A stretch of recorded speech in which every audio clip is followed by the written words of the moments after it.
This week's movies: Jobs, Kick-Ass 2, and Lee Daniels The Butler. Get on out! Now everybody just sit I'm down. sorry, Mr. Butler. I didn't mean to make fun of your hero. Lee Daniels The Butler was inspired by White House butler Eugene Allen, played by Forrest Whitaker, who served 8 presidents. But the president prefers for me to serve in person. Don't you worry about Ronnie. I'll take care of that.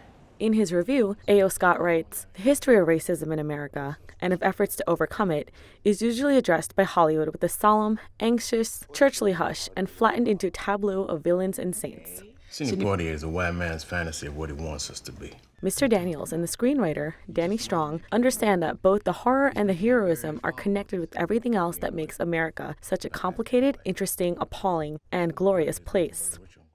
Go! Go, go, go! Go, go, go, go, go, go, go!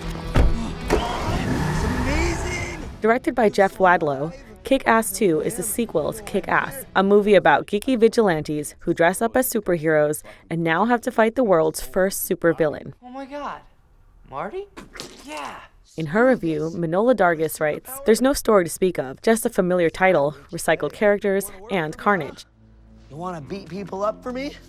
Hit Girl is now in high school, where she comes up against mean girls. Meanwhile, her friend Dave, Aaron Taylor Johnson, wants to suit up again as the titular character.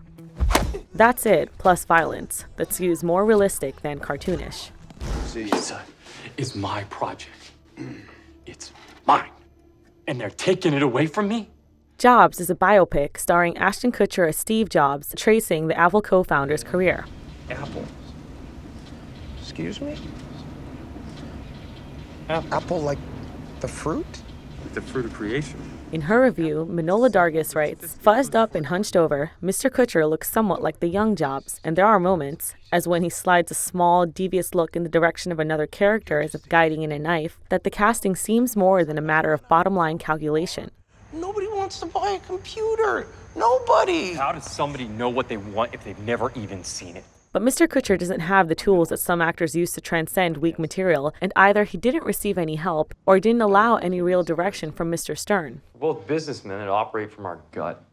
Mr. Kutcher's tendency to cap so many emotional scenes with small, self-satisfied smiles is especially unfortunate because they can't help but bring to mind his other career as a pitchman for digital cameras. No, Steve. I'm leaving Apple.